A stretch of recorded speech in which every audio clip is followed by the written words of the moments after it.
Hello everyone, welcome to my YouTube channel English literature zone. आज के video का हम लोग का टॉपिक है एक्सप्लेनेशन फ्रॉम द पोइट्री। तो कोई भी पोइट्री हो, मतलब बहुत सारी यूनिवर्सिटीज के सिलेबस में होता है कि क्या करता है ना, पोएम का कुछ लाइन दे दिया गया हो और बोला गया को इसको एक्सप्लेन करना हो। तो ठीक है, तो मेनली उसी टॉपिक पे डिस्कस करेंगे। कभी पोएम का लाइन दे दिया जाता है, कभी कोई कहानी का, मतलब कोई बुक का लाइन, जैसे मैकबेथ का दे दे, 12th नाइट का दे दे, लव फॉर लव का दे दे, या तो फिर कोई पोएम जैसे सेलिंग टू बाइजेंटियम, मेनली जिसमें हम डिस्कस किए हैं, इंट्रोडक्शन हो कमला दास की चाहे, या कोई भी किसी भी पोएम का दे दे 4 लाइन कि इसको एक्सप्लेन करना है, जो कि नॉर्मली आपको 4-5 मार्क्स से लेके 7-8 मार्क्स तक का आता है। तो उसको कैसे करना है आसान तरीके से, उसके बारे में मेनली डिस्कस किए हुए हैं। ठीक है, तो वीडियो शुरू करते हैं। वीडियो जो है काफी इजी लैंग्वेज में होगा। वीडियो के थ्रू आपकी हेल्प होती है। वीडियो आपके सिलेबस का है, तो प्लीज आप लोग वीडियो को लाइक करना, चैनल को सब्सक्राइब करना और कमेंट करके बताना वीडियो आपको कैसा लगा। सर, सबसे पहले है एक्सप्लेनेशन फ्रॉम द पोइट्री। ठीक है, कि पोइट्री से कोई एक्सप्लेनेशन आता है तो कैसे सॉल्व करना है। तो यहाँ पे हम एक पोइट्री है, पोएम है, सेलिंग टू बाइजेंटियम, W.B. येट्स की काफी फेमस पोएम है, उसका 4 लाइन लिए हुए हैं। ठीक है, तो मेनली ये एक यूनिवर्सिटी है, TMBU यूनिवर्सिटी, उसके लिए काफी इंपॉर्टेंट हो जाता है अब की बार के एग्जाम के लिए।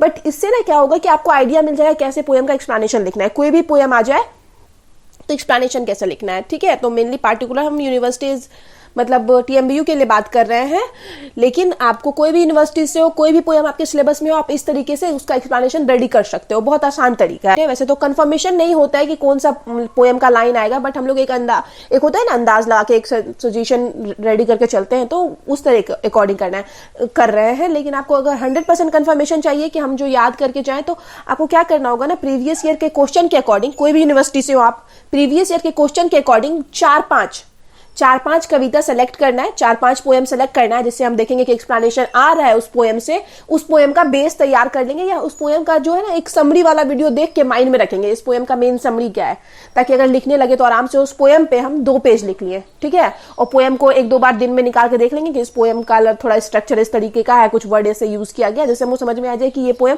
पार्टिकुलर इस पोएम से ली गई है, इसमें बात की गई है। जैसे अगर हम सेलिंग टू बाइजेंटियम से ली गई है तो समझ में आ जाएगा इसमें मतलब एज्ड के बारे में या फिर बाइजेंटियम के बारे में डिस्कस किया गया हो। तो इसी तरह से कुछ मतलब होता है ना कि एक पहचान बना लेंगे कि इस पोएम में ये चीज है, कि जिससे हमको समझ में आ जाएगा कि ये पोएम बाइजेंटियम से ली गई, या ये जो लाइन है और टू वेस्ट विंड से ली गई, या एक मतलब पहचान बना लेंगे। ठीक है, तो उसी तरीके से समझेंगे। तो सबसे पहले जो है, तो ये TMBU यूनिवर्सिटीज के लिए, आपकी बार के लिए काफी इंपॉर्टेंट है। और आगे हम लोग देखते हैं कि कैसे सॉल्व करना है। यहाँ पे हम 4 लाइन मेंशन किए हुए हैं।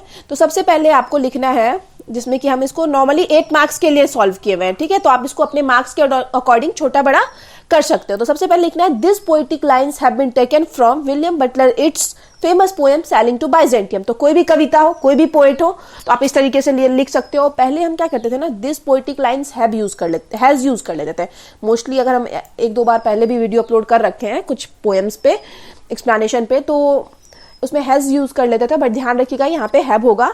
ठीक है, तो ये जो लाइन है वो सेलिंग टू बाइजेंटियम से ली गई है, विलियम बटलर येट्स के। It was first published in 1928 in the collection called the tower. The tower नाम के कलेक्शन में इसको 1928 में पहली बार पब्लिश करवाया गया था। कोई भी पोएम हो, इस तरीके से आप बेस उसका रेडी कर लेंगे। W.B. Yeats was an Irish poet. W.B. Yeats जो है एक आयरिश पोएट है, प्ले राइट है, पॉलिटिशियन थे, and one of the foremost figure of 20th century. 20th century के एक फोरमोस्ट फिगर, इट मीन्स एक महत्वपूर्ण फिगर के रूप में जाने जाते हैं, काफी फेमस है।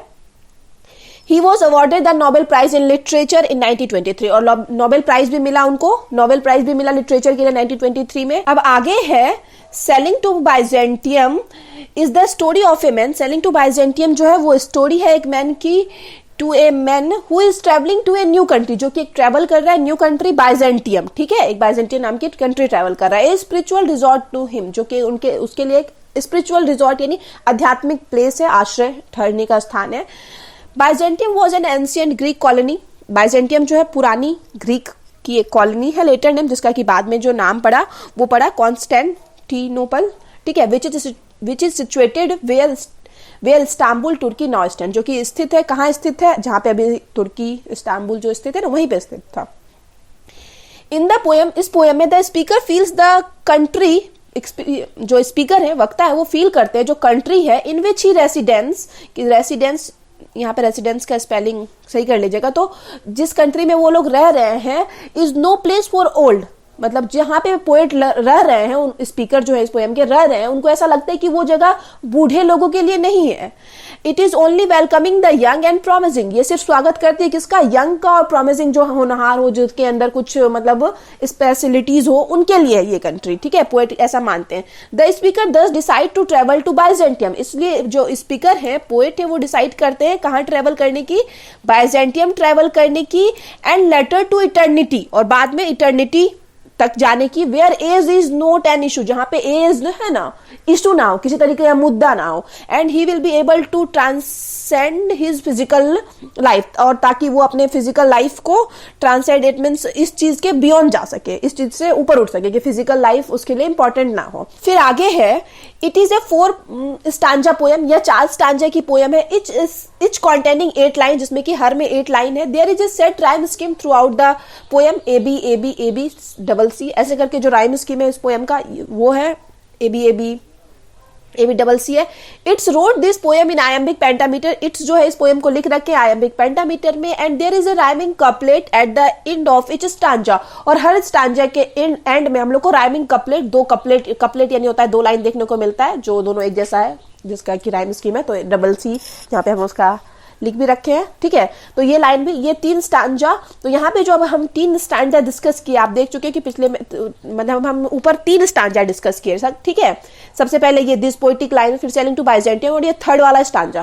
तो ये तीनों स्टांजा ना इस पोएम का इंट्रोडक्शन वाला सेक्शन है, जो कि आप सेलिंग टू बाइजेंटियम से कोई भी लाइन आ जाए तो उसमें ये तीनों मेंशन कर सकते हो, कोई भी लाइन आ जाए ये तीनों मेंशन कर सकते हो। और इसी तरीके से आपको कोई भी पोएम का दे दे कि एक्सप्लेन करना है, तो आप एक इंट्रोडक्शन वाला सेक्शन तैयार कर लो, उसको 2-3 स्टांजा में इंट्रोडक्शन वाला सेक्शन तैयार कर लो, कि अगर कोई भी पोएम आ जाए ना, तुमको ये लाइन तो लिखनी है, ठीक है। नॉर्मली अपने मार्क्स के अकॉर्डिंग तैयार कर लोगे, 4-5 मार्क्स का आएगा तो छोटा तैयार करना, और 8-10 मार्क्स का आ रहा है तो उसको थोड़ा बड़ा तैयार करना। तो ये जो इंट्रोडक्शन वाला सेक्शन है वो आप आराम से तैयार कर सकते हो। और अब मेन जो 4 लाइन जो हम लोग को डिस्क्राइब करना है ना, उसको देखते हैं, उसको भी हम आगे डिस्क्राइब किए हुए हैं, उसको इस तरीके से किए हुए हैं। बट इंट्रोडक्शन वाला जो सेक्शन है वो आप रेडी कर सकते हो हर पोएम के लिए, और मतलब एक पोएम के लिए एक तैयार करोगे। अब सेलिंग टू बाइजेंटियम से कोई भी क्वेश्चन आए, एक्सप्लेनेशन आए, आप सेम इंट्रोडक्शन वो 3 स्टांजा सेम लिख सकते हो। In this lines the poet says that, poet कहते हैं कि Ireland is the country not good for old man, कि आयरलैंड ऐसी कंट्री है जो अच्छी नहीं है बूढ़े लोगों के लिए, who are otherwise pretty things decaying along with their physical power, या तो फिर जो छोटे लोग हैं जो अपने फिजिकल पावर खोते जा रहे हैं, वैसे लोगों के लिए ये कंट्री जो है आयरलैंड नहीं बनी है। The only substitute for them is to have their soul educated, और जो लोग आयरलैंड में रहना चाहते हैं उनके लिए एक ही सब्स्टिट्यूट है कि वो लोग क्या करें, अपने सोल को एजुकेटेड करें, मतलब सोल को शिक्षित करें, in a way that it starts to clap its hand and sing out loud, ताकि उनका जो सोल है वो क्या करे, क्लैप करना स्टार्ट कर दे और बहुत तेज गाना शुरू कर दे।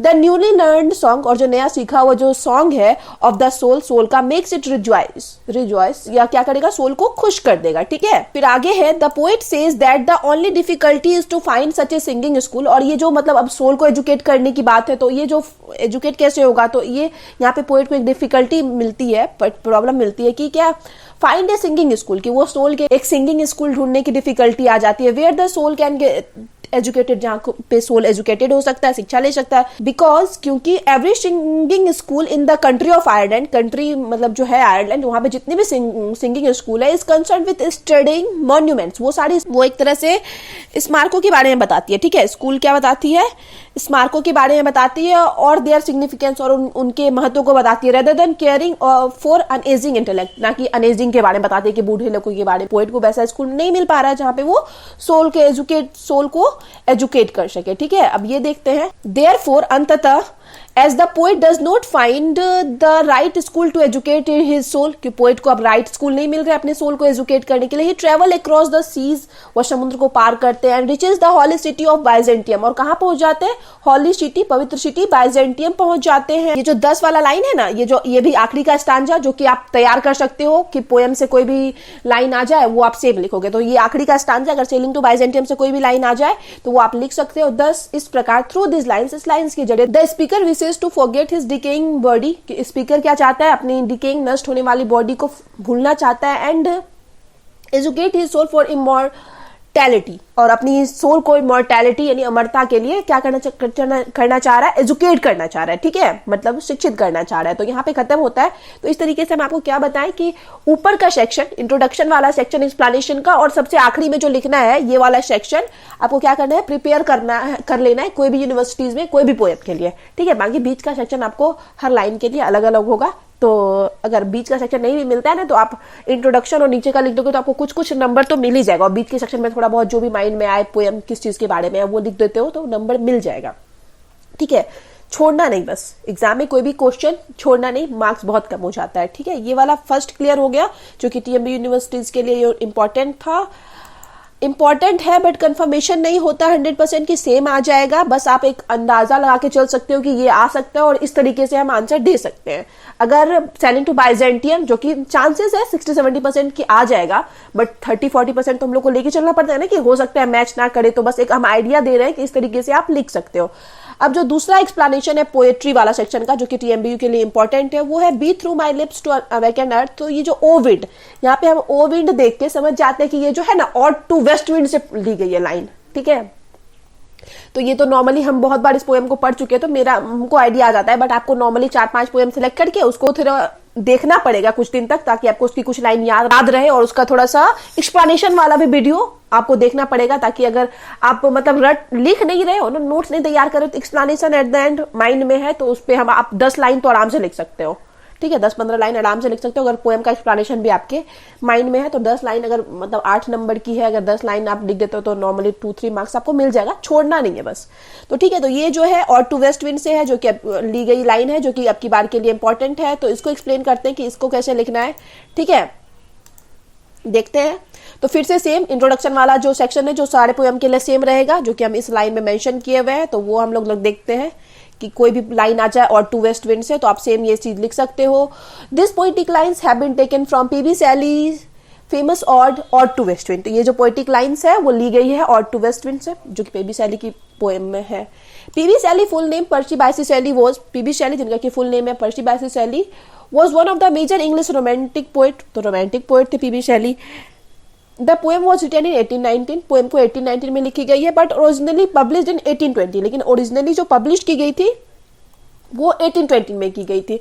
थ्रू दिस पोएम, इस पोएम के जरिए the poet describe a natural phenomena, एक प्राकृतिक दृश्य को, नेचुरल दृश्य को डिस्क्राइब करते हैं। Journey of life from birth to death, birth से लेके डेथ तक का, मतलब जन्म से मृत्यु तक का जर्नी भी डिस्क्राइब करता है, ठीक है। एक इंट्रोडक्शन वाला सेक्शन की पोएम मेन किस चीज पे बेस्ड है वो हम इन सब लाइन में मेंशन किए हुए हैं। तो कोई भी पोएम का आप इस तरीके से तैयार कर सकते हो कि कुछ थीम्स किस चीज पे मेन पोएम आधारित है वो लिख सकते हो इंट्रोडक्शन में। The poet also talks about the capabilities of west wind. इस कविता में जो पोएट है वेस्ट विंड की कैपेबिलिटीज के बारे में भी बात करते हैं, ठीक है। The poem is written in iambic pentameter, poem को आयम्बिक पेंटामीटर में लिखा गया है। डिवाइडेड इनटू 5 कैंटोज, और बांटा गया है 5 कैंटोज में। इस कैंटो कंटेंट्स 5 स्टांजा, हर कैंटो में कितनी है 5 स्टांजा है। 4 3 लाइन स्टांजा, 4 जो है 3 लाइन की स्टांजा। पहले तो पोएम 5 कैंटो में डिवाइड है, इससे पहले जो और टू वेस्ट विंड पे हम डिस्क्राइब किया ना तो उसमें नॉर्मली हम अच्छे से समझाए हुए इस चीज को बुक लेके पोएम दिखा के, बट इसमें हम नॉर्मली समझा रहे हैं कि 5 कैंटोज में लिखी गई, जिसमें हर कैंटो में 4 3 लाइन की स्टांजा है और 1 2 लाइन और 1 2 लाइन की स्टांजा है, मतलब ये हर कैंटो में है। The rhyme scheme is based on the Italian terza rima, Italian terza rima जो राइम स्कीम पैटर्न होता है वो ही फॉलो करती है ये पोएम, जो कि है ABA BCB CDC DED and EE, ठीक है। तो ये नॉर्मली इंट्रोडक्शन वाला सेक्शन हो गया जो कि हम और टू वेस्ट विंड से मेंशन किया। अब ये मेन जो 4 लाइन 3 लाइन जो मेंशन किए हुए ना उसका एक्सप्लेनेशन यहाँ से शुरू होता है, दिस लाइन्स, ठीक है। तो शुरू करते हैं इसको हम लोग, अब डिस्क्राइब करते हैं। This lines are the last 3 lines of the poem, ये लाइन्स जो है पोएम की लास्ट 3 लाइन्स है और टू वेस्ट विंड की। थ्रू दिस लाइन्स, इस लाइन्स के जरिए the poet wants to create a new society, इस लाइन्स के जरिए मतलब पोएट्स, मतलब यहाँ हम लोग मेंशन कर देंगे पोएट कहना चाहते हैं। Through this lines the poet wants to say that he wants to create a new society, कि पोएट क्या चाहते हैं, एक नई सोसाइटी क्रिएट करना चाहते हैं, where all people enjoy freedom, जहाँ पे सभी लोग क्या करेंगे, फ्रीडम एंजॉय करेंगे, पीस लव एंड हेल्थ, ठीक है, सब लोग काफी खुश होंगे, पोएट ऐसे सोसाइटी चाहते हैं। He believes that, वह चाहते हैं his revolutionary ideas can bring out this social change, कि उनकी जो रिवॉल्यूशनरी आइडियाज है ना, क्रांतिकारी आइडिया विचार जो है वो एक मतलब एक चेंज लाएगा सोसाइटी में, सोशल चेंज, सामाजिक चेंज का कारण बनेगा। He wants the help of the west wind, इस वजह से वो वेस्ट विंड की हेल्प चाहते हैं टू स्प्रेड हिज मैसेज, कि उसके मैसेज को स्प्रेड कर सके। वेस्ट विंड हवा है ना, तो हर कोने में जा सकती है, तो पोएट चाहते हैं कि जो समाज में बदलाव लाना चाह रहे हैं ना पोएट, तो उसके मैसेज को ये जो वेस्ट विंड है हर जगह फैला दे, ऑल ओवर द वर्ल्ड, पूरे वर्ल्ड में फैला दे। बीइंग एन ऑप्टिमिस्ट, एक आशावादी होने के नाते, सैली होप्स दैट, सैली ऐसी आशा करते इफ विंटर कम्स, कि अगर सर्दी आती है, spring can not be far behind, तो कंफर्म है कि स्प्रिंग को भी आना ही है, क्योंकि सर्दी के बाद ही तो स्प्रिंग आती है ना, तो अगर सर्दी आई है तो उसके बाद स्प्रिंग भी आना ही है। फिर आगे है, सो इट इज सर्टेन, इसलिए यह निश्चित है, that a new social order will come to earth, कि एक नया सोशल ऑर्डर जो है, एक नया सोशल समाज स्थापित होगा अर्थ पे, where all human beings will enjoy fraternity, peace and love, जहां पे सारे लोग मतलब एंजॉय करेंगे पीस को, लव को, शांति को, आराम से, मतलब खुश रहोगे सारे लोग। एट द एंड पोएट ऐसे समाज की कल्पना करते हैं। 10 फिर से ये आखिरी वाला सेक्शन है जो कि हम बताएं कि और टू वेस्ट विंड से कोई भी लाइन आ जाए तो ये आखिरी वाला सेक्शन आप सेम लिख सकते हो। Thus थ्रू दिस पोएम, इस प्रकार इस पोएम के जरिए सैली टॉक्स अबाउट सोशल चेंज, सैली जो है नॉर्मली है कि इस पोएम में मेनली उसी चीज के बारे में बात ही की गई है कि सोशल चेंज चाहते हैं, समाज में बदलाव की बात करते हैं। ही सोच दैट, वो दिखाते हैं that society is moving toward destruction, society जो है विनाश की ओर बढ़ रही है। And portrays change as the law of nature, और चेंज को मतलब लॉ ऑफ नेचर है, लॉ ऑफ नेचर है कि इसको बदला भी नहीं जा सकता। चेंज तो, बदलाव तो हमेशा आना ही है समाज में, ठीक है, चाहे वो हम लोग डिस्ट्रक्शन की तरफ बढ़े या फिर हम लोग अपने हित में आगे बढ़े, बट चेंज तो आना ही है। तो यहाँ पे पोएट्री वाला एक्सप्लेनेशन खत्म होता है। अब हम लोग the rape of the lock से एक्सप्लेनेशन जो आता है उसको डिस्कस करेंगे, ठीक है। देखते हैं, जो अब की बार के लिए इंपॉर्टेंट है, मेनली हम उसको लिख रखे हैं। मेनली जो लाइन डिस्क्राइब की है ना, वो ये वाली लाइन है, oft when the world imagine women stray the self through mystic mazes guide their way.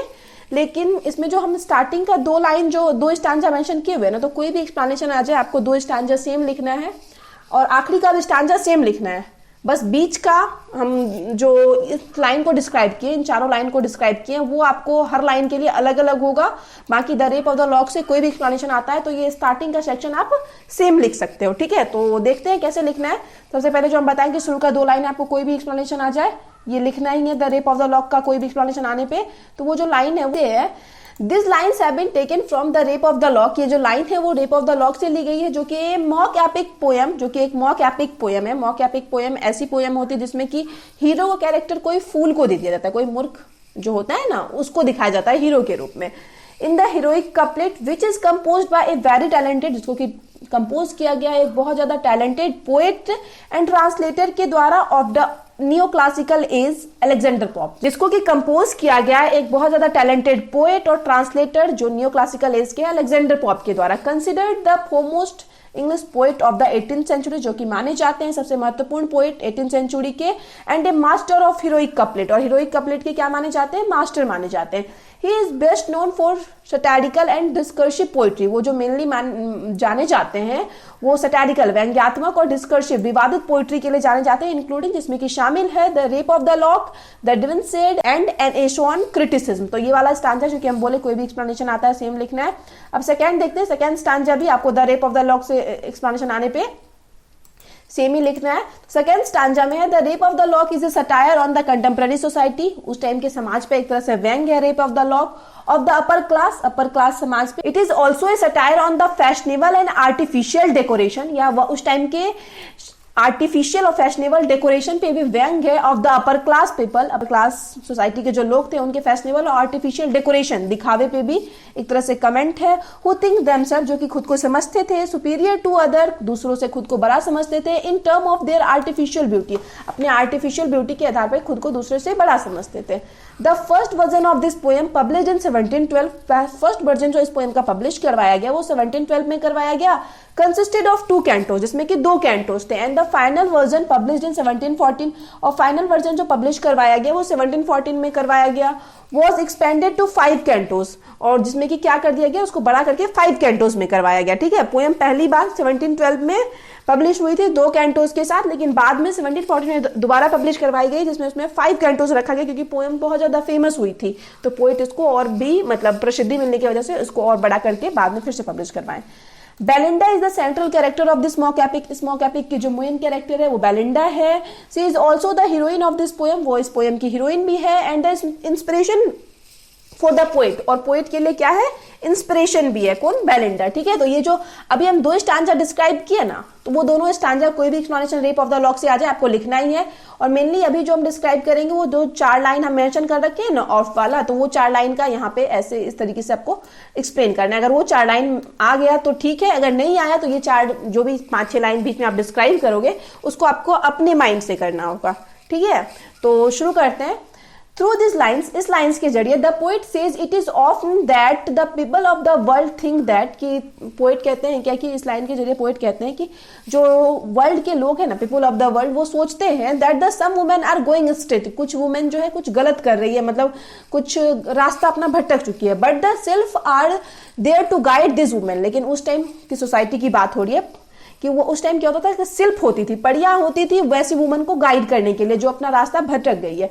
The sylph accompany the women through all their escapades, की सारी शरारतें जो भी हरकत होती थी उस वुमेन के, उन सब के दौरान क्या होता थी, सिल्फ जो है उनके साथ होती थी, and save them from the follies, और उनको बचाती थी कोई भी मूर्खता करने से। They are going to commit by, जो कि वो करने वाली थी, introducing new temptation to them, कि मतलब उनके अंदर जो नया टेम्पटेशन आता है, नया प्रलोभन लोभ आता है, तो उन सबसे से क्या करती थी, उस टाइम की औरतों को सिर्फ बचाती थी। फिर आगे, after giving a satirical description of the follies and vanities of the fashionable women, मतलब एक व्यंग्यात्मक व्याख्या करने के बाद जो है एक फॉलिश यानी मूर्ख और वेनाइटीज यानी जो झूठा घमंड दिखाए उस फैशनेबल वुमेन की ऑफ हिज टाइम, अपने टाइम की। फिर आगे है, Pope describes the various method, Pope क्या करते हैं, ढेर सारा तरीका डिस्क्राइब करते हैं। The self adapt to protect the ladies under their care, जिसको कि सेल्फ जो है एडप्ट करती है उस टाइम की लेडीज को प्रोटेक्ट करने के लिए। ठीक है, तो यहाँ पे जो ये 2 लाइन था वो मेनली वही 3-4 लाइन जो मेंशन किया उसका एक्सप्लेनेशन था, और ये आखिरी का स्टांजा, शुरू का 2 स्टांजा और आखिरी का ये स्टांजा, कोई भी एक्सप्लेनेशन आ जाए the rape of the lock से आपको सेम लिखना है। Thus through these lines, इस प्रकार इस लाइन्स के जरिए Alexander Pope represents the emptiness, Alexander Pope जो है इम्पिटनेस यानी खालीपन दिखाते हैं, फ्राइवॉलिटी यानी लैक ऑफ सीरियसनेस दिखाते हैं कि सीरियसनेस की कमी है, ऑफ द अपर क्लास के लोगों में, and the people of the 18th century, और 18th सेंचुरी के लोगों में, vanity, silliness and shallowness of man and women, घमंड, सिलीनेस, मूर्खता एंड खालीपन दिखाते हैं उस टाइम के मैन एंड वुमेन की, एंड देयर रिलेशनशिप, और उनके रिलेशनशिप की। ठीक है, तो ये हम बता दिए कि ये यहाँ पे खत्म हो जाता है। ये जो 4 लाइन जो डिस्क्राइब किए थे, अगर सेम आता है तो आप सेम यहाँ तक सेम टू सेम लिख सकते हो। अगर सेम नहीं आता है, कोई और लाइन आ जाएगा, तो आपको 3 स्टांजा सेम लिखना है, स्टार्टिंग का 2 स्टांजा और एंड का ये आखिरी वाला 10 थ्रू दिस लाइन्स, तो ये तीनों सेम लिखना है। बाकी बीच का जो है आप थोड़ा सा अपने मन से लिखोगे, 5-10 लाइन का जो अपने मन से लिखोगे, अपने लाइन के अकॉर्डिंग, जो लाइन पूछा गया है एग्जाम में उसके अकॉर्डिंग। अब हम लोग दूसरा एक्सप्लेनेशन देखते हैं the rape of the lock का ही, जो कि हम बताएं कि अब की बार के लिए इंपॉर्टेंट है। वो है स्लाइट इन द सब्जेक्ट। ठीक है, मेनली जो है ना ये एक्सप्लेनेशन कभी कभी क्या करता है ना, स्लाइट इन द सब्जेक्ट से तो पूछता ही है मेनली, और कहाँ से, स्ट्रेंज मोटिव, यहाँ से व्हाट स्ट्रेंज मोटिव गॉडेश, इस तरीके से पूछ देता है। तो ठीक है, तो कोई भी लाइन आ जाए, स्लाइट से शुरू हो जाए या फिर से व्हाट स्ट्रेंज मोटिव से शुरू हो जाए, तो आपको सेम तरीके से एक्सप्लेन करना है। दोनों लाइन को हम एक वीडियो में ही मेंशन कर दिए कि क्योंकि दोनों लाइन लगभग पोएम में साथ ही थी, तो इस वजह से चारों लाइन का एक्सप्लेनेशन दे दिए। आप सेम लिख सकते हो, अगर इन दोनों में से कोई भी लाइन आ जाए तो बिल्कुल सेम लिख सकते हो। स्टार्टिंग और एंड में क्या मेंशन किया, सेम लाइन है, this lines have been taken from, तो इसको हम ऑलरेडी हम पहले समझा चुके हैं, तो इस लाइन को हम एक्सप्लेन नहीं कर रहे हैं। दूसरा लाइन भी सेम है, जो पहले वाले एक्सप्लेनेशन में हम बताए थे कि the rape of the lock is a satire on contemporary society, और वही सब कि इसको पब्लिश करवाया गया 2 कैंटोज में, तो बताएं कि ये सेम रखना है आपको। The rape of the lock से कोई भी एक्सप्लेनेशन आ जाए, तो यहाँ तक दूसरा लाइन तक, दूसरा स्टांजा तक सेम था, और जो तीसरा स्टांजा जो कि मेन वो 4 लाइन का एक्सप्लेनेशन है वो यहाँ से शुरू है। ठीक है, यही वाला सेक्शन हर मतलब लाइन के लिए अलग अलग हो जाता है। This lines have been taken from the beginning of the rape of the lock, ये जो लाइन ली गई थी वो beginning rape of the lock poem की शुरुआत से ली गई थी। And the poet says that, और पोएट कहते हैं, the subject that he has chosen for his mock heroic poem, कि वो जो सब्जेक्ट जो विषय चूज कर रखे अपने पोएम के लिए, इज वेरी ट्राइबल, वो बहुत तुच्छ है, छोटा है, एंड अनइम्पॉर्टेंट, और अनइम्पॉर्टेंट भी नहीं है, मतलब बहुत ज्यादा इंपॉर्टेंट भी नहीं है। But the execution of the subject is grand and dignified, लेकिन जो एग्जीक्यूशन, इट मीन्स एक तरह से हम बोल सकते हैं इस मतलब एक विषय पे जो अमल किया जाएगा ना, तो ये क्या होता है, बहुत ज्यादा उच्च है। ठीक है, अमल करने में ये सब्जेक्ट जो है बहुत ज्यादा बड़ा और डिग्निफाइड यानी उच्च है, ठीक है, बहुत ज्यादा इंपॉर्टेंट है। He also seeks the approval of his friend Carol, वो अपने फ्रेंड कैरल का भी अप्रूवल लेते हैं। Suggest that the subject matter, जो कि उनको सब्जेक्ट मतलब वही सजेस्ट किया था, एंड सेज दैट, और कहते हैं कि इट इज स्ट्रेंज, कि यह बहुत अजीब है, that A well bread Lord should be so violent, कि वो जो वेल ब्रेड लॉर्ड था, मतलब जो बेलिंडा का लड़का आता था, तो उसको डिस्क्राइब किया गया कि वो एक अच्छा इंसान था, बी सो वायलेंट, कि वो कैसे इतना ज्यादा वायलेंट हो गया, as to offend a high born lady, कि किसी अपर क्लास की लेडी को हार्म करने के लिए कैसे वो इतना ज्यादा वायलेंट हो गया। The reference is to the incident of cutting off a lock of hair from the head of an aristocratic lady. तो यहाँ पे जो मेन जो चीज डिस्क्राइब किया गया वो हम लोग को क्या दिखाया गया है, एक रेफरेंस दिखाया गया है, इंसिडेंट उस घटना का एक मतलब एक छोटा सा हम बता सकते हैं सीन दिखाया गया है कि क्या होना है आगे, कि कटिंग ऑफ ए लॉक, कि कैसे मतलब बाल काट लिया गया एक एरिस्टोक्रेटिक यानी अपर क्लास की सोसाइटी के लेडी का, उसके सर से। एराबेला फॉर्मर, कि कैसे मिस एराबेला फॉर्मर जो एरिस्टोक्रेटिक सोसाइटी की लेडी थी, कि उस बाल काट लिया गया। Represented in the poem as Belinda by one Lord Peter, जो कि रिप्रेजेंट की गई है इस पोएम में बेलिंडा के रूप में, और किसके द्वारा बाल काट लिया गया था, एक लॉर्ड जो है पीटर नाम का, उसके द्वारा बाल काट लिया गया था। तो मेन इस चीज के संदर्भ में ये पोएम है, तो ये स्टार्टिंग में ये पोएट मेंशन कर दिए थे कि ऐसा कैसे पॉसिबल है, ठीक है। तो अब आखिरी वाला सेक्शन जो कि हम बताए थे कि पिछले वाले पोएम की तरह ही होगा, पिछले वाले एक्सप्लेनेशन की तरह ही होगा, तो आखिरी वाले सेक्शन को हम फिर से एक्सप्लेन नहीं कर रहे हैं। वो आखिरी वाला सेक्शन है, thus through this lines Alexander Pope represent the emptiness, जो कि हम पहले भी डिस्क्राइब किए हुए हैं, ठीक है, इससे पहले वाले एक्सप्लेनेशन में। तो ये वाला स्टांजा आपको हर एक्सप्लेनेशन में सेम ही रखना है। तो यहाँ पे the rape of the lock का भी एक्सप्लेनेशन खत्म हो जाता है। अब हम आगे हम लोग द स्कॉलर जिप्सी का एक्सप्लेनेशन देखेंगे, ठीक है। द स्कॉलर जिप्सी का एक्सप्लेनेशन कैसे लिखना है, तो नॉर्मली इसमें हम 3 एक्सप्लेनेशन मेंशन किए हुए हैं। द स्कॉलर जिप्सी वाले सेक्शन में 3 एक्सप्लेनेशन दिए हैं, ठीक है।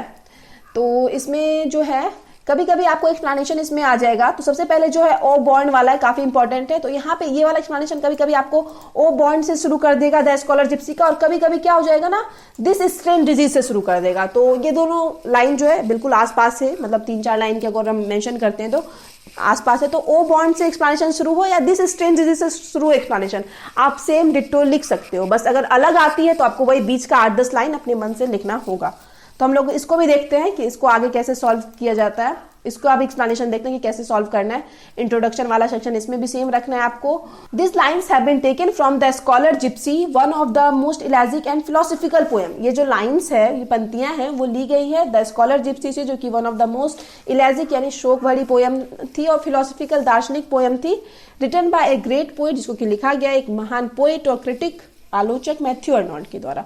इट वॉज पब्लिश इन 1853, इसको 1853 में पब्लिश करवाया गया था। And the chief source of the inspiration for the poem is a book, और इस पोएम को लिखने का जो एक इंस्पिरेशन आया ना पोएट को, तो वो एक बुक से आई। वो कौन सी बुक थी, द वेनिटी ऑफ डॉगमेटाइजिंग, ठीक है। आपको ऑब्जेक्टिव पॉइंट ऑफ व्यू से ये ध्यान भी रखना है। This line reflects the picture of Victorian age, ये जो लाइन्स है वो रिफ्लेक्ट करती है विक्टोरियन एज के पिक्चर को प्रेजेंट करती है। Though Arnold wrote on a variety of the subject, मतलब हालांकि जो अर्नोल्ड है वो ढेर सारे सब्जेक्ट पे पोएम लिखते हैं। He is best known for this themes of nature, वो लेकिन मेनली वो जाने जाते थे किस थीम्स ऑफ, अपने विषय किस चीज के लिए, नेचर के विषय के लिए, मॉडर्न सोसाइटी पे लिखते थे। एंड मॉरल इंस्ट्रक्शन एक मतलब एक नैतिक निर्देश देते थे, तो उस पर मेनली उनका विषय होता था। ये सब जो है उनका मेनली विषय होता था पोएम का। Matthew Arnold is known as a great poet of the Victorian period, और मैथ्यू अर्नोल्ड जो है विक्टोरियन पीरियड के एक महान पोएट भी के रूप में भी जाने जाते थे। तो ये जो लाइन जो कि आपको हर सेक्शन के लिए अलग अलग लिखना है, तो उसको हम लोग देखते हैं। थ्रू दिस लाइन्स, इस लाइन्स के जरिए द पोएट सेज, पोएट कहते हैं that he and the people of his age, कि वह और उनके एज के, उनके टाइम के जो लोग हैं, वेयर बॉर्न इन इंग्लैंड, जो कि जिनका जन्म इंग्लैंड में हुआ था, during the period of the Commonwealth के पीरियड के टाइम, कॉमनवेल्थ के time, which followed the stirring times of the civil war, जो कि मतलब स्ट्रिंग इट मीन्स बोल सकते हैं एक उत्तेजक टाइम था सिविल वॉर का, ठीक है। But the Scholar Gipsy was in days, लेकिन स्कॉलर जिप्सी का जो जन्म हुआ था उस टाइम हुआ था when wits were fresh and clear, जिस टाइम विट्स जो है काफी फ्रेश एंड क्लियर थी। And life ran gaily as sparkling Thames, और लाइफ जो है ना बहुत अच्छी चल रही थी, आनंदित चल रही थी, बहुत खुश थे उस टाइम। किसके टाइम, स्कॉलर जिप्सी के टाइम, बिल्कुल स्पार्कलिंग थेम्स की तरह। स्पार्कलिंग यानी एक रिवर है थेम्स लंदन की, जो कि मतलब एक चमकीले, स्पार्कलिंग इट मीन्स चमकते हुए थेम्स रिवर से कंपैरिजन किया गया है किसके टाइम को, स्कॉलर जिप्सी की लाइफ को, उनके टाइम को। अब आगे है, ही वॉज बॉर्न अर्लियर मतलब जो स्कॉलर जिप्सी है उनका जन्म पहले हुआ था, hence was unaware of this strong disease of modern life. इस वजह से जो स्कॉलर जिप्सी जो है उस स्ट्रॉन्ग डिजीज जो मॉडर्न लाइफ का है उससे दूर रहे। विथ इट्स सिख हरी कि यहाँ पे जो लोग हैं काफी मतलब जो mental sick hurry it means mental illness से अफेक्टेड हैं। इट्स डिवाइडेड एम, सबका अलग अलग एम है। Our intellectual power are strained by the multiplicity of the problems of modern life. ठीक है, आवर इंटेलेक्चुअल पोइट बोलते हैं कि हम लोग का जो आध्यात्मिक पावर है ना वो स्ट्रेन्ड हो गया है, बिल्कुल क्या हो गया है, विकृत। इट मीन्स खत्म हो गया है। क्यों? क्योंकि हम लोग की लाइफ में क्या है, मल्टीप्लिसिटी ऑफ द प्रॉब्लम है, मतलब ढेर सारा प्रॉब्लम है, कई तरह का प्रॉब्लम है मॉडर्न लाइफ में। ठीक है, लाइफ इन पोइट अब आगे बोलते हैं कि जो जीवन है इन द पोइट्स डे कि कवि के टाइम का जो जीवन है वो कॉमन एंड प्रिवेल्ड, वो बहुत सामान्य हो गया है और प्रिवेल्ड यानी प्रचलित हो गया है। And all places where disunity, और हर जगह क्या देखने को मिलती है, डिसयूनिटी देखने को मिलती है, मतलब कहीं भी एकता नहीं रही। सिख हरी मेंटली इलनेस देखने को मिलती है, मेटेरियलिज्म मिलती है, लोग मतलब पैसे के पीछे पागल है। And there was no oneness of the purpose, और किसी के पर्पस में उद्देश्य में एकता वननेस नहीं देखने को मिलती है। In the life of the people, मतलब किसी के भी लाइफ में नहीं देखने को मिलती है वननेस, किसी का एक उद्देश्य देखने को नहीं मिलता है। The people were earning money at the cost of health and the happiness, जो लोग हैं पैसा कमा रहे हैं किस चीज के कॉस्ट को, मतलब अपना हेल्थ और हैप्पीनेस खो के लोग पैसा कमाने के पीछे पड़े हुए हैं। ठीक है, ये पोएट अपने टाइम की बात कर रहे हैं और कंपैरिजन करते हैं स्कॉलर जिप्सी के टाइम की से। ठीक है, पोएट क्या कर रहे हैं इन लाइंस के जरिए, अपने टाइम के वो स्कॉलर जिप्सी के टाइम से कंपैरिजन कर रहे हैं। ठीक, अब हम लोग ये दोनों लाइन एक्सप्लेन किए, तो ये दोनों लाइन जो हम बताएं कि नॉर्मली जो 4 लाइन मेंशन किए उसका एक्सप्लेनेशन यही दोनों लाइन था। और आखिरी का जो लाइन है जो कि हम बताएं कि आपको सेम लिखना है किसी भी एक्सप्लेनेशन के लिए, स्कॉलर जिप्सी से आ जाए तो ये जो आखिरी का एक्सप्लेनेशन है वो सेम होगा, आपको कोई भी एक्सप्लेनेशन आता है स्कॉलर जिप्सी से। दस इन दिस लाइन, इस प्रकार इस लाइन में the poet compares the life of the Scholar Gypsy, poet क्या करते हैं, कंपेयर करते हैं स्कॉलर जिप्सी के लाइफ को and the life of the modern people, और मॉडर्न पीपल के लाइफ को। ठीक है, स्कॉलर जिप्सी के लाइफ को मॉडर्न पीपल के लाइफ से कंपेयर करते हैं। And the poet criticises modern man, और पोइट क्या करते हैं, क्रिटिसाइज करते हैं मॉडर्न मैन को, हालांकि पोइट खुद को भी क्रिटिसाइज कर रहे हैं। आर सर्टेन अनपर्पस्ड, कि वो लोग क्या होते हैं, अनपर्पस्ड होते हैं, बिना उद्देश्य के होते हैं, अनक्लियर होते हैं, फ्लक्चुएटिंग होते हैं, मतलब बार बार उनका डिसीजन चेंज होते रहता है। So as to the meaning of life, मतलब उनकी लाइफ का कोई एक मीनिंग रहता ही नहीं है। But the life of Scholar Gipsy, लेकिन जो लाइफ था स्कॉलर जिप्सी का as depicted in this poem, जो इस पोएम में डिपिक्ट किया गया, is singularly free from the torment, वो इन सब टॉर्मेंट इट मीन्स यातनाओं से फ्री था, of the materialistic influence of his age, मतलब जो मतलब क्या स्कॉलर जिप्सी के लाइफ में हम लोग को मेटेरियलिस्टिक एक मतलब नहीं देखने को मिलता है कि भौतिकवाद का, मेटेरियलिस्टिक यानी भौतिकवाद बोल सकते हैं कि मतलब जो पैसे से रिलेटेड मनी ओरिएंटेड माइंड नहीं होता था स्कॉलर जिप्सी के टाइम के लोगों का। ठीक है, ये एक्सप्लेनेशन क्लियर हो गया। अब दूसरा एक्सप्लेनेशन हम देखते हैं, इसमें भी हम मतलब एक ही एक्सप्लेनेशन में 4-5 लाइन हम मेंशन किए हुए, या तो दाव, मतलब ये वाला लाइन भी पूछता है, दाव hasn't not lived why should, ये भी 1-2 बार पूछा है। और ये द जनरेशन, मेनली हम इंपॉर्टेंट बताएं द जनरेशन से अब की बार है, बट अगर आपको दाव से भी लाइन पूछ देना तो आप सेम लिख सकते हो, इसलिए इसमें हम ना मतलब ये सारी लाइन एक साथ थी तो इसमें हम सारा का एक्सप्लेन कर दिए हैं। तो आपको अगर दाव वाला लाइन पूछ दे या द जनरेशन से पूछ दे, आपको सेम लिखना है, सेम डिट्टो आप कॉपी कर सकते हो। तो जो स्टार्टिंग का सेक्शन है वो बिल्कुल पहले वाले एक्सप्लेनेशन की तरह होगा, तो इसको हम एक्सप्लेन नहीं करेंगे क्योंकि पहले वाले एक्सप्लेनेशन में इसको हम एक्सप्लेन कर ही चुके हैं। तो हम लोग अब देखते हैं मेन जो लाइन है, जो 8 लाइन जो मेंशन किए ना उसको एक्सप्लेन करते हैं। ठीक है, ये थ्रू दिस लाइन से शुरू होगा हमेशा।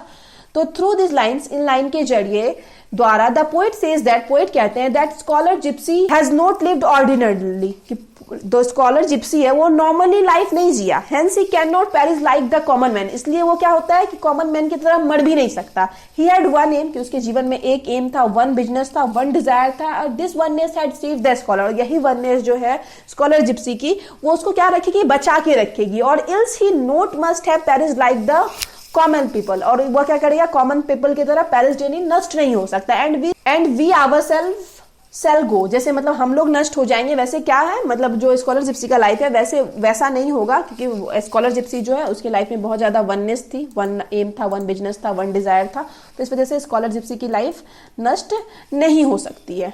ठीक है, हम लोग की तरह, ऐसा पोएट बोलते हैं इस लाइन्स के जरिए। अब आगे है, our plans and purpose will perish because they are too many constantly changing. हमारे प्लान्स और पर्पस जो होते हैं ना वो नष्ट होते जाते हैं, क्योंकि ये हम लोग क्या करते हैं, लगातार चेंज करते रहते हैं, ठीक है, कॉन्स्टेंटली चेंज करते रहते हैं। But the simplicity and the singleness of the scholar gypsies um, लेकिन जो हम लोग को एम, स्कॉलर जिप्सी के एम में जो सिंप्लिसिटी देखने को मिलती है, जो सिंगलनेस देखने को मिलती है, um led us to believe that he will live on, कि वह अभी तक जीवित है, मतलब पोएट बोलते हैं कि अपने टाइम की बात करते हैं कि वो हमेशा जीवित रहेंगे, and will not perish like us, और वो क्या होंगे, हम लोग की तरह उनका नॉर्मली मौत जो है, मृत्यु नहीं होगी। And the soul of such a one is immortal, और ऐसे लोगों का जो होता है सोल जो होता है वो इमॉर्टल होता है, अमर हो जाता है। If his present earthly body, कि अगर ऐसा हो कि अर्थली बॉडी, शरीर तो इंसान का अर्थली होता है ना, कि नष्ट होना है, इज डिस्ट्रॉय, कि अगर पोएट बोलते हैं स्कॉलर जिप्सी का अर्थली बॉडी नष्ट भी हो जाए, his soul will find another suitable body, तो उनका सोल क्या करेगा, जो कि अमर है, वो कोई दूसरा सुटेबल बॉडी ढूंढ लेगा, through which it will continue its activity, जिसके थ्रू फिर से जो वो सोल है, वो जो आत्मा है स्कॉलर जिप्सी की, अपनी एक्टिविटी कंटिन्यू रखेगी। ठीक है, तो यहाँ पे हो गया, हम वो मेनली 8 लाइन को एक्सप्लेन कर दिए इन 2 स्टांजा के थ्रू। अब 10, ये आखिरी वाला लाइन जो कि हम बताएं कि सब सारे लाइन्स के लिए सेम रहेगा, तो ये आखिरी वाला लाइन को एक्सप्लेन नहीं कर रहे हैं, क्योंकि नॉर्मली पहले वाले एक्सप्लेनेशन में हम बता ही दिए थे। तो ये आप याद रखिएगा कि आखिरी वाला स्टांजा सारे स्कॉलर जिप्सी के एक्सप्लेनेशन के लिए सेम रहेगा। ठीक है, नीचे अब हम एक और देखते हैं, हम 3 एक्सप्लेनेशन, ये भी है उसी का है, सेकेंड वाले एक्सप्लेनेशन का। तो अब जो तीसरा है, वाइल टू माई ईयर, जो कि अब की बार हम बता रखे हैं एक्सप्लेनेशन के लिए कि इंपॉर्टेंट है। तो नॉर्मली 4-5 एक्सप्लेनेशन हम बता दिए हैं आपको, ठीक है, ओ बॉन्ड से पूछे या दिस जनरेशन से पूछे, तो इसी तरह से मिला के 4-5 एक्सप्लेनेशन द स्कॉलर जिप्सी से बता दिए हैं। तो आप इस तरीके से लिख सकते हो। मेनली अब आपको द स्कॉलर जिप्सी और the rape of the lock के एक्सप्लेनेशन में प्रॉब्लम नहीं होना चाहिए, क्योंकि इसका सबका इंट्रोडक्शन और एंड वाला सेक्शन हम सेम लिखने बता चुके हैं। और आप बीच वाले सेक्शन में 8-10 लाइन नॉर्मली कुछ भी लिखोगे, कुछ भी इट मीन्स क्या, मतलब द स्कॉलर जिप्सी से रिलेटेड आप क्वेश्चन याद किए ना, उसी से रिलेटेड कुछ लिख दोगे, या ये 4 लाइन को पढ़ के कुछ भी समझ में आए वो लिख दोगे, या फिर एट द एंड सेम ही लिख दोगे ना, फिर भी आपको 4-5 नंबर मिल जाएगा, मतलब 4-5 नंबर तो मिल ही जाएगा। बस अच्छे से लिखना, प्रेजेंटेशन अच्छी होनी चाहिए, ठीक है, राइटिंग अच्छी करने की कोशिश करना, प्रैक्टिस करो कंटिन्यू, अभी से ही सारा कुछ क्वेश्चन लिखने की प्रैक्टिस करो जो याद हो चुका है, और एक्सप्लेनेशन लिखने की भी प्रैक्टिस करो जब आपको एक्सप्लेनेशन पे वीडियो मिल जाता है तो। ठीक है, तो एक्सप्लेनेशन ये फिर से स्टार्टिंग वाला सेक्शन फिर से इस वाले एक्सप्लेनेशन का भी सेम होगा, तो इसको हम एक्सप्लेन नहीं कर रहे। This line have been taken from, तो पब्लिश 1853 में किया गया था, यहाँ पे मेंशन नहीं किया, तो आप कर लेना। तो मेन जो है this line, through this lines, इस वाले को हम बता देते हैं कि थ्रू दिस लाइन्स, इस लाइन्स के जरिए the poet talks about the search for the Scholar Gipsy, Scholar Gipsy की खोज के बारे में बात करते हैं। The speaker is also involve in this search, speaker भी क्या है, इस सर्च में इन्वॉल्व है। He pictures himself as laying among tall green grasses, वो खुद को रिप्रेजेंट करते हैं कि वो क्या, टॉल ग्रीन ग्रास के बीच में लेइंग यानी लेटे हुए। He hears the bleating of the sheeps, वह शिप के ब्लीटिंग यानी मिमियानी की आवाज सुन रहे हैं। And the voice of the reapers, और रीपर्स जो फसल काटने वाले हैं उनकी सुनाई दे रही है। दस इस प्रकार ही listen to the expressive energy vigour and activity of the summer day, तो इस प्रकार जो पोएट है ना, इस लाइन के जरिए एक पूरे समर के दिन की एक एनर्जी को रिप्रेजेंट करते हैं, एक जोश का वर्णन करते हैं, ठीक है, और मतलब सारे क्रियाकलाप का वर्णन करते हैं एक समर के टाइम की। तो यहाँ पे हो गया, ये 4 लाइन का नॉर्मली हम एक्सप्लेन बता दिए, एक्सप्लेनेशन बता दिए। और 10 ये जो हम बताएं कि हर एक्सप्लेनेशन में स्कॉलर जिप्सी के ये सेम होगा, तो ये फिर से फर्स्ट वाले एक्सप्लेनेशन के तरह ही है, सेम है, तो यहाँ पे इसको हम एक्सप्लेन नहीं करेंगे। तो यहाँ पे वीडियो खत्म होता है। वीडियो अगर आपको अच्छा लगा, वीडियो के थ्रू आपकी हेल्प हुई, तो प्लीज आप लोग वीडियो को लाइक करना, चैनल को सब्सक्राइब करना और कमेंट करके बताना वीडियो आपको कैसा लगा। मिलते हैं नेक्स्ट वीडियो में नेक्स्ट टॉपिक के साथ। और अगर आपको कोई प्रॉब्लम है, अभी भी समझ में नहीं आ रहा है ना, तो आप हमको इंस्टाग्राम पे टेक्स्ट कर सकते हो, हम कंफर्म रिप्लाई देंगे। थोड़ा टाइम लगेगा क्योंकि स्टूडेंट ढेर सारे होते जा रहे हैं, बट कंफर्म रिप्लाई देंगे। कुछ समझ में नहीं आ रहा है कि कैसे लिखना है या क्लियर नहीं हो रहा है, आप बताना इसी वीडियो में कमेंट करके, ताकि हम बाद में मतलब वीडियो के थ्रू भी कॉन्सेप्ट क्लियर कर दे कि कैसे क्या करना है।